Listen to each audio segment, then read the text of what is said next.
Hello guys and welcome back to my channel Sirf IAS. साथियों, हम Vision IAS की monthly current affairs की magazine को कंटिन्यू कर रहे हैं और इसमें आज मैं आपके सामने लेकर आई हूँ इसका पार्ट 8, जिसमें हम स्पेसिफिकली न्यूज़ इन शॉर्ट को समझेंगे। ये एक टॉपिक है, आइए समझते हैं इसके पहले टॉपिक को, बट शुरू से चैनल को सब्सक्राइब वगैरह प्लीज़ ज़रूर कर लीजिएगा। देखिए, पहला जो टॉपिक अपना है वो कहता है कि इंडिया यूएई क्या कर रहे हैं, साइन करा है इंडिया ने और यूनाइटेड अरब एमिरेट्स में, दोनों ने मिलकर साइन करा है रुपए डोमेस्टिक कार्ड स्कीम अग्रीमेंट को। ठीक है, अब ये क्या है थोड़ा समझिए।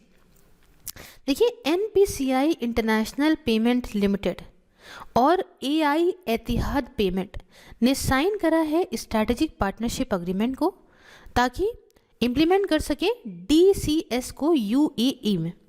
अब ये क्या चीज़ें हैं थोड़ा सा मैं बताऊंगी कि एनपीसीआई क्या है, बट थोड़ा सा पहले समझ लीजिए कि न्यूज़ एक्चुअली में है क्या। जैसे मैंने बताया इसके बारे में, एनआईपीएल जो है ये एक होली ओन्ड सब्सिडरी है national payment corporation of India की, और एनआईपीएल यहाँ पे असिस्ट करती है दूसरे देशों को कि वो खुद की अपनी सस्ती और कॉस्ट इफेक्टिव, बढ़िया और सिक्योर पेमेंट सिस्टम इस्टेब्लिश कर सकें। ये जो पार्टनरशिप रहेगी इससे क्या होगा, ये चीज़ देखा जा रहा है इसमें कि डाइवर्स अलग अलग तरह के पेमेंट ऑप्शन होंगे, ट्रांजैक्शन की कॉस्ट कम होगी और जो यूएई का ग्लोबल कॉम्पिटिटिवनेस है और बढ़ेगी पेमेंट इंडस्ट्री के अंदर। यूएई की डीसीएस का उद्देश्य ये है कि हम ग्रोथ, ई कॉमर्स की, डिजिटल ट्रांजैक्शन की और बढ़ाएं, और कैसे भैया, फाइनेंशियल इंक्लूजन और बढ़े। इसके साथ साथ ये मिल के चले यूएई की जो एम्बिशियस डिजिटाइजेशन एजेंडा है वो भी पूरा हो। क्योंकि हमारे यहाँ जो ये भीम यूपीआई वगैरह आया ना भाई, इसकी पूरे विश्व में बड़ी चर्चा हो गई है। ये रुपए कार्ड्स, ये सब बिल्कुल बवाल मचा रखा है देश ने हमारे। तो डीसीएस सोल्यूशन जो प्रोवाइड करा जाएगा एनआईपीएल के द्वारा, इसके अंदर रुपए स्टैक होगा और वैल्यू एडेड सर्विसेज होंगी, जैसे कि फ्रॉड हो रहा है तो उसकी मॉनिटरिंग सर्विसेज होंगी, प्रॉपर एनालिटिक कराया जाएगा। तो ये करीब जो है 60% ऑफ द टोटल कार्ड रहेंगे जो इशू होते हैं इंडिया के अंदर। ठीक है, they make up more than 60% total card issued in India, और इनको इशू करा जाएगा पब्लिक सेक्टर, प्राइवेट और स्मॉल बैंक्स के द्वारा। अब थोड़ा सा रुपए कार्ड के बारे में जानिए क्या होता है। देखिए, रुपए कार्ड ये इंडिया का इंडिजीनियस पेमेंट नेटवर्क है जिसे प्रोवाइड करा जाता है एनपीसीआई के द्वारा। इनमें आपको डेबिट, क्रेडिट और प्रीपेड प्रोपोजिशंस मिलते हैं। ठीक है ना, करीब 60% से ज़्यादा जो टोटल कार्ड इशू हुए हैं इंडिया में वो करीब रुपए ही कार्ड्स हैं, और इनको इशू करा जाता है प्राइवेट सेक्टर के द्वारा भी, पब्लिक के द्वारा भी और स्मॉल बैंक्स के द्वारा भी। आई एम सॉरी, मैंने इसके बाद इसको पढ़ दिया था, लेकिन ये रुपए वाले कार्ड का हिस्सा है तो मैं करेक्ट करती हूँ। अब देखिए, यहाँ पे जो एनपीसीआई मैंने बात करी, एनपीसीआई क्या है, आप इसको देखते रहते होंगे अक्सर न्यूज़ में। फुल फॉर्म इसका है national payments corporation of India. इसके बारे में थोड़ी बात समझिए। ये एक अम्ब्रेला ऑर्गेनाइजेशन है जो पूरा ध्यान रखती है जो भी रिटेल पेमेंट होते हैं, सेटलमेंट सिस्टम है इंडिया के अंदर, सब आते हैं इसी की देखरेख में। शुरुआत कहाँ से हुई, तो ये इनिशिएटिव लिया था आरबीआई ने और इंडियन बैंक्स एसोसिएशन ने, अंडर किसके under, under payment and settlement system act 2007 के अंडर। कौन है, देखिए स्ट्रक्चर देखिए तो ये एक registered not for profit company है जो कि कंपनीज एक्ट 2013 के तहत आती है। काम क्या है समझिए, कैसे इंफ्रास्ट्रक्चर बनाना पूरे ही बैंकिंग सिस्टम में इंडिया के अंदर, ताकि फिजिकल हो चाहे इलेक्ट्रॉनिक पेमेंट हो चाहे सेटलमेंट सिस्टम हो, बढ़िया से हो जाए। इनोवेशन लेकर आना रिटेल पेमेंट सिस्टम में, कैसे, टेक्नोलॉजी का यूज़ करके। कुछ और भी एनपीसीआई द्वारा बनाए गए प्रोडक्ट हैं, जैसे कि नेशनल फाइनेंशियल स्विच हो गया, इमीडिएट पेमेंट सर्विस हो गई, आधार इनेबल्ड पेमेंट सिस्टम हो गया, नेशनल ऑटोमेटेड क्लियरिंग हाउस है जिसे हम लोग नैच कहते हैं ना, नैच, नेशनल इलेक्ट्रॉनिक टोल कलेक्शन है, भारत बिल पेमेंट सिस्टम है, यूनिफाइड पेमेंट इंटरफेस और आधार पेमेंट ब्रिज है। नेक्स्ट आ जाते हैं, अपना टॉपिक है इंटरनेशनल क्रिमिनल कोर्ट का, आईसीसी इसको शॉर्ट फॉर्म में कहते हैं। न्यूज़ में इसलिए है क्योंकि आर्मेनिया की जो पार्लियामेंट है इसने वोट करा है कि हम भी ज्वाइन करना चाहते हैं इस इंटरनेशनल क्रिमिनल कोर्ट को। ठीक, तो इंटरनेशनल क्रिमिनल कोर्ट क्या है पहले आप ये जान लो। शुरुआत की बात करें तो इसको रोम स्टैट्यूट ने इस्टेब्लिश करा था, Rome statute of international criminal court के तौर पे करा गया था इन 1998 में। ये एक परमानेंट इंटरनेशनल कोर्ट है जिसे गवर्न करा जाता है इंटरनेशनल ट्रीटी जो रोम स्टैट्यूट है उसके द्वारा। मेंबर्स की बात करें 123 कंट्रीज इसमें पार्टी हैं टू रोम इंस्टीट्यूट और इंडिया इसका मेंबर नहीं है, याद रखिएगा। कॉम्पोजिशन की बात करें तो इसमें कुछ 18 जजेस मिलते हैं जिसे इलेक्ट करा जाता है असेंबली ऑफ स्टेट पार्टीज़ के द्वारा और ये 9 साल के लिए यहाँ पे सर्व करते हैं नॉन रिन्यूएबल टर्म्स के लिए। ठीक है, 9 साल करा, उसके बाद यहाँ जो है फिर से रिन्यू नहीं कर सकते हैं। ऑब्जेक्टिव ये होता है कि इन्वेस्टिगेट करना, प्रोसिक्यूट करना उन इंडिविजुअल को जिनके ऊपर बहुत ही सीरियस इंटरनेशनल क्राइम के इल्ज़ाम लगे हों, जीनोसाइड करा हो उन्होंने, क्राइम्स अगेंस्ट ह्यूमैनिटी करा हो, वॉर क्राइम्स हो, अग्रेशन हो, इन सब वजहें अगर हैं तो जो है ये प्रॉपर इन्वेस्टिगेट और प्रोसिक्यूट करते हैं ऐसे इंडिविजुअल्स को।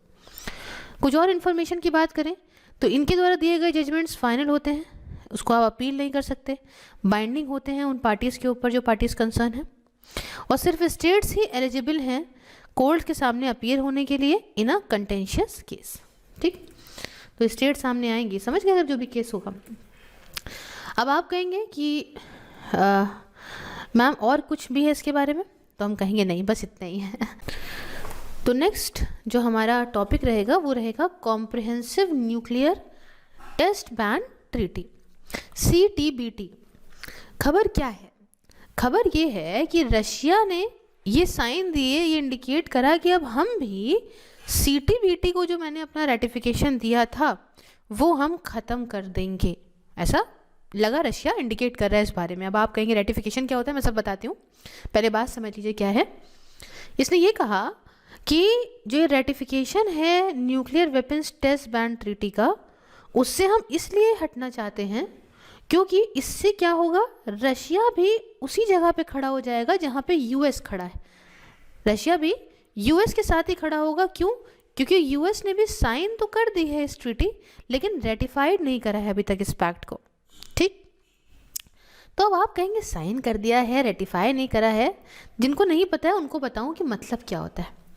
देखिए, ऐसी ट्रीटीज़ में मतलब ये होता है कि साइन अगर हमने करा तो साइन करने का मतलब ये नहीं है कि हम उस पर मंजूरी देते हैं, इसका मतलब ये नहीं है कि अब हम उससे बाउंड हैं, जुड़ के चलेंगे, ऐसा कुछ भी नहीं इसका मतलब है। ठीक, सिंपली साइन का मतलब ये है कि ठीक है हम अग्री कर रहे हैं, आप आगे क्या करो, आप इस प्रोसेस को आगे बढ़ाओ। जब हम किसी पैक्ट को, ट्रीटी को रेटिफाइड करेंगे तब हम उसके साथ जुड़ रहे हैं और उसकी चीज़ में जो भी लिखा है उससे उसके लिए बाउंड है। तो US ने क्या करा, साइन तो करा लेकिन रेटिफाई नहीं करा, और रशिया ने साइन भी किया और रेटिफाई भी किया। तो इसी में ही रशिया कह रहा है कि अब हम रेटिफिकेशन अपना लिए लेते हैं। अब इतनी बात समझ में आ गई आपको? अब देखिए US ने क्यों नहीं रेटिफाई करा, इसलिए क्योंकि ये देख के कि भैया, ये देख के कि डिफ़िकल्टी है वेरीफाई करने में कि क्या वेदर और नॉट पार्टिसिपेंट स्टेट्स, जो सारी स्टेट्स हैं वो सारी मिलेंगी, मीट करेंगी रूल्स जो ट्रीटी के अंदर लिखे हुए हैं उसमें या नहीं। तो इस बात को चलते उसने भी रेटिफाई नहीं करा था। अब आप कहेंगे क्या है भैया ये CTBT? हाँ, देखिए CTBT एक मल्टीलेटरल ट्रीटी है जो न्यूक्लियर वेपन टेस्ट एक्सप्लोजन पर रोक लगाती है। न्यूक्लियर वेपन का जो ये टेस्ट होता है ना, ये जो बूम बम, इस पर रोक लगाती है। किसी भी तरह से आप वर्ल्ड के किसी भी हिस्से में न्यूक्लियर वेपन का एक्सप्लोजन, बूम बढ़ाकर नहीं कर सकते। ये बैन लगाती है सारे ही न्यूक्लियर एक्सप्लोजन्स पे, चाहे वो मिलिट्री पर्पस के लिए करे गए हों, चाहे शांति बनाने के लिए, पीसफुल पर्पस के लिए करे गए हों, उससे मतलब नहीं है। ठीक, तो ट्रीटी को क्या किया गया था, ट्रीटी को ओपन किया गया था कि सिग्नेचर के लिए सितंबर 1996 में, क्या हो भैया साइन करो। और उस समय साइन करने वाले 187 नेशन थे, लेकिन रेटिफाई सिर्फ और सिर्फ 178 नेशंस नहीं करा था। अभी आप समझ गए साइन और रेटिफिकेशन में डिफरेंस। तो अब ट्रीटी जो है वो फॉर्मली फोर्स में नहीं आई जब तक के लिए यहाँ पे इसे 44 स्पेसिफिक नेशंस के द्वारा रेटिफाई नहीं करा गया, जिसमें से 8 जो थे वो अभी भी रेटिफिकेशन उनका करना बाकी है, जिसमें कि China, India, Pakistan, north Korea, Israel, Iran, Egypt और यूनाइटेड स्टेट्स अभी भी नहीं रेटिफाई करे हैं इसको। इतनी बात समझ में आ गई आपको? अब थोड़ा सा इसके बारे में और बताती हूँ मैं। बात ये है कि भैया पहले ये देखो चार्ट, आप देख लो क्या है क्या नहीं है। ठीक है, तो आप कहेंगे CTBT के अलावा भी कोई दूसरी ट्रीटीज़ हैं जो न्यूक्लियर डिसआर्मामेंट के लिए हैं, है ना, मतलब कि भाई न्यूक्लियर वेपन्स पे रोक लगाओ ये वो करके। तो हाँ, इसमें एक आती treaty NPT, that is treaty on non proliferation of nuclear weapons. दूसरी आती है TNPW, that is treaty on the prohibition of nuclear weapons. तो ये जो आई थी NPT, ये फोर्स में आई थी 1970 में, और TNPW जो आई थी वो फोर्स में आई थी 2021 में, 2021 में, अभी की ये बात मैं कर रही हूँ। तो वजह क्या है? हाँ, सवाल ये उठता है कि भैया क्या वजह है इंडिया जो है वो साइन और रेटिफाई नहीं कर रहा है CTBT को। देखिए CTBT जो है ना, वो ये नहीं कहता कि पूरी तरह से कंप्लीट डिसआर्मामेंट की बात नहीं करता है। As a party to the CTBT India test नहीं कर पाएगा, न्यूक्लियर वेपन्स को डेवलप नहीं कर पाएगा, बल्कि वहीं पे क्या होगा कि चाइना अपना वही जो है अपना जो है लेके बैठा रहेगा एज पर NPT। तो जो है भाई क्यों इंडिया झुक जाए उसके आगे, सामने वाली कंट्री के सामने, फिर हम तो बिल्कुल शुद्ध बन जाएंगे। और वैसे भी हम ये कहते हैं कि भैया हमारा कोई पहले हम नहीं जो है किसी कंट्री के ऊपर जो है वो नो फर्स्ट पॉलिसी है हमारी कि हम पहले नहीं दागेंगे, लेकिन हाँ अगर किसी ने दागा हमारे ऊपर न्यूक्लियर वेपन तो हम छोड़ेंगे नहीं, ऐसा है। तो फिर क्यों हम ज़बरदस्ती के लिए नतमस्तक हो जाएं जब बड़े बड़े देश नहीं हो रहे हैं? तो ये वजह है। नेक्स्ट टॉपिक बात करते हैं united nation convention against transnational organise crime, short में कहते हैं UNTOC। क्या हुआ समझिए, 20th एनिवर्सरी UNTOC की सेलिब्रेट करी गई इटली के अंदर। और ट्रांसनेशनल ऑर्गेनाइज क्राइम कौन से क्राइम होते हैं? ये ऐसी इलीगल एक्टिविटीज़ होती हैं जिन्हें कोई ग्रुप के द्वारा या नेटवर्क्स के द्वारा करा जाता है एक साथ मिल के, और ये सब क्या हो रहा है, वायलेंस करा रहा है, दंगा करा रहा है, करप्शन हो रहा है वगैरह वगैरह। किस लिए? उससे उनका क्या फ़ायदा? इससे उनको कुछ फाइनेंशियल पैसे के रिलेटेड में फ़ायदा होगा या मटीरियल बेनिफिट होगा, ठीक है, यहाँ पे 2 या 2 से अधिक कंट्रीज़ में। अब इसको अडॉप्ट कब करा गया था? अडॉप्ट करा गया था UN जनरल असेंबली 2000 में, और ये फोर्स में 2003 में आ गई थी। ये ऐसी पहली कॉम्प्रिहेंसिव और ग्लोबली लीगली बाइंडिंग इंस्ट्रूमेंट था जो ट्रांसनेशनल ऑर्गेनाइज क्राइम से लड़ने के लिए बनाया गया था। अच्छा, ये कन्वेंशन जो है ये और ज़्यादा इस पर बढ़ावा मिलता है 3 और प्रोटोकॉल से। वो 3 प्रोटोकॉल्स ये हैं, इसके अंदर प्रोटोकॉल है प्रोटेक्ट करने का, मतलब प्रिवेंट करने का, सप्रेस करने का, दबाने का, और पनिश करने का, दंड देने का ट्रैफिकिंग को इन पर्सन्स, खासकर अगर औरतें या बच्चों की आपने ट्रैफिकिंग करी है तो। दूसरी बात, प्रोटोकॉल है against the smuggling of migrants by land, sea या एयर, तीनों में से किसी माध्यम से अगर आप जो है स्मगलिंग कर रहे हो लोगों की, माइग्रेंट्स की, तो भी इसके अगेंस्ट ये प्रोटोकॉल है। और तीसरा प्रोटोकॉल जो है वो है protocol against illicit manufacturing of and trafficking in the fire arms there parts. Illegal तरीके से फायर आर्म बना रहे हो, ठीक है, या उनके पार्ट वगैरह बना रहे हो, तो भी जो है आपके लिए दिक्कत वाली बात है। अब यहाँ समझिए, कंट्रीज़ जो है वो पार्टीज़ बनती हैं कन्वेंशन की, खुद से बनती हैं before they can become parties of any protocol. और मेंबर्स में बात करें तो सिग्नेटरीज इसके 147 है, पार्टीज इसकी 191 है। इंडिया ने इसको रेटिफाई किया था सन 2011 में। इंडिया ने इसके लेके क्या इनिशिएटिव लिए हैं? तो central bureau of investigation CBI जो हमारा है, ये नेशनल नोडल अथॉरिटी है जो रिसीव और रिस्पॉन्ड करती है ट्रांसनेशनल क्राइम्स के लिए। दूसरी बात कि क्रिमिनल लॉ अमेंडमेंट एक्ट 2013 में लाया गया था, जहाँ पे ह्यूमन ट्रैफिकिंग को स्पेसिफिकली, खासकर ह्यूमन ट्रैफिकिंग को डिफाइन करा गया था, उसकी डेफिनेशन डाली गई थी कि एक्चुअली में ह्यूमन ट्रैफिकिंग होती क्या है। ठीक, अच्छा, नेक्स्ट टॉपिक हमारा है जो कहता है Asia Pacific institute for broadcasting development. बात क्या है कि इंडिया को फिर से री इलेक्ट करा गया प्रेसिडेंट के तौर पे इस AIBD के अंदर तीसरे सक्सेसिव टर्म के लिए। लगातार तीसरी बार है जो इंडिया को यहाँ पे जो है वो एज अ प्रेसिडेंट री इलेक्ट करा गया है। तो इसका ही शॉर्ट फॉर्म है AIBD, that is Asia Pacific institute for broadcasting development. तो इसका जो है हेडक्वार्टर है कुआलालंपुर, मलेशिया के अंदर। इस्टेब्लिश करा गया ये 1977 में। कब? Under united nation educational, scientific and cultural organisation UNESCO के तहत, और इंटरनेशनल टेलीकम्युनिकेशन यूनियन और UN डेवलपमेंट प्रोग्राम, ये भी इसके फाउंडिंग ऑर्गेनाइजेशंस हैं। इसके अंदर 26 गवर्नमेंट मेंबर कंट्रीज़ हैं जिसमें इंडिया भी है, और रिप्रेजेंट करी जाती है वो बाय 48 ब्रॉडकास्टिंग अथॉरिटीज़ के द्वारा।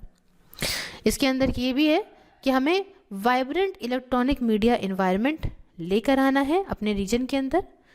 इसके काम क्या है, फंक्शंस की बात करें तो एक इंटर रीजनल लिंक्स इस्टेब्लिश करना, कोऑपरेशन इस्टेब्लिश करना मीडिया और कम्युनिकेशन डेवलपमेंट के लिए, एक थिंक टैंक के तौर पे काम करना डेवलपमेंट के लिए रीजनल प्रोग्रामिंग के।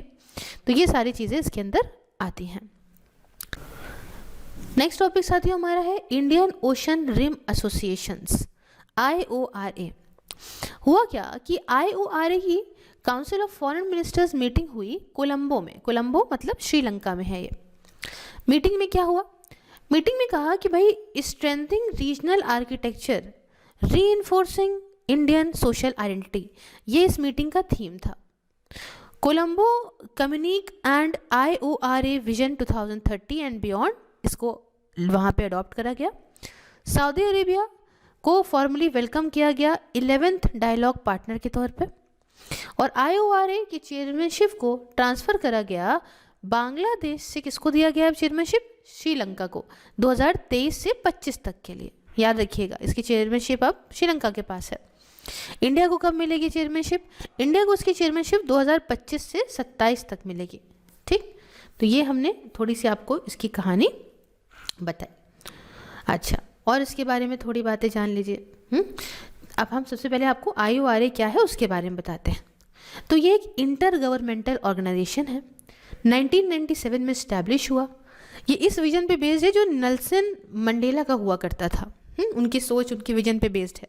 क्या है समझिए, उद्देश्य ये है, एम ये है कि हम रीजनल कोऑपरेशन को और बढ़ाएंगे, सस्टेनेबल डेवलपमेंट की बात करेंगे। कहाँ पे, इंडियन ओशन रीजन में। कितने मेंबर्स हैं, 23 मेंबर्स हैं जो कि इंडियन ओशन रीजन के अंदर आते हैं। और ये जो मीटिंग है ना, ये हमेशा देखा जाए विच मीट्स एनुअली, ये जो कॉम है ये एनुअली मिलती रहती है। ये इसकी अपेक्स बॉडी है। 6 मेन प्रायोरिटी एरियाज़ हैं, है ना, और 2 क्रॉस कटिंग इश्यूज़ हैं जैसे कि maritime safety and security, fisheries management, disaster risk management वगैरह वगैरह। अब उसके साथ समझिए स्पेशल फंड जो है वो सपोर्ट करता है इसके द्वारा लाए गए प्रोग्राम्स को, प्रोजेक्ट्स को। तो IORA का जो आउटलुक ऑन इंडो पैसिफिक है वो ये कहता है कि भैया यहाँ हमें 1982 का UN convention on the law of sea के हिसाब से चलना है, और दूसरी जो इम्पोर्टेंट UN की ट्रीटीज़ है उनसे जुड़ के चलना है। IORA के अंदर आप 1/3 वर्ल्ड की पॉपुलेशन पाओगे। जितने भी मेंबर कंट्रीज़ हैं इनमें करीब 1/3 पूरे विश्व की पॉपुलेशन रहती है इन कंट्रीज़ में। 80% ग्लोबल ऑयल का ट्रेड होता है। प्रोड्यूस करते हैं $1 ट्रिलियन गुड्स और सर्विसेज में, और इंट्रा IORA ट्रेड ये करीब $800 बिलियन का है। अब इंडिया के लिए क्या इंपॉर्टेंट है इसमें समझिए। देखिए हमें जो राइवलरीज है ना, जैसे चाइना बड़ी पावर की जो भी हमारी दुश्मनी है, उससे हमें यहाँ से हम आप इसको दूर रख सकते हैं, चीज़ें संभल के रह सकते हैं, क्योंकि ये बहुत दबदबा बना रहा है इस रीजन में, इंडियन ओशन रीजन में। अच्छा, ज़्यादा नौटंकी नहीं है यहाँ पे, है ना, तो लेस कंटेंशियस स्पेस है फॉर रीजनल कोऑपरेशन इंडिया। क्यों, क्योंकि पाकिस्तान इसका मेंबर नहीं है, तो यहाँ पे ज़्यादा नौटंकी देखने को नहीं मिलती है। यहाँ देख लीजिए 23 मेंबर कंट्रीज़ हैं, उसमें ये देखिए India, Bangladesh, Iran, UAE, Oman, Yemen, Somalia, Seychelles, Kenya, Tanzania, South Africa, Mozambique, ये रीयूनियन, और जो है मॉरिशस, मादागास्कर आइलैंड हो गया, कोमोरस हो गया, Maldives, Sri Lanka, Thailand, Malaysia, Indonesia, Singapore, Australia. तो ये सारे के सारे इसके अंदर आते हैं। नेक्स्ट टॉपिक की बात करेंगे इंटर पार्लियामेंट्री फोरम के बारे में।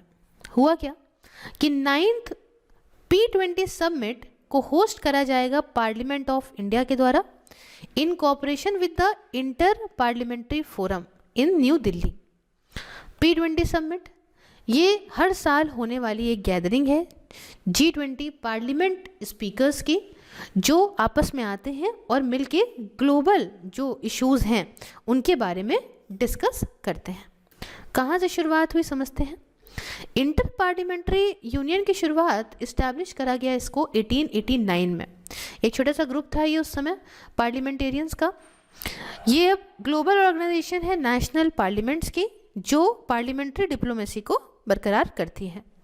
मेंबर की बात करें तो 179 मेंबर्स हैं और 14 एसोसिएट मेंबर हैं।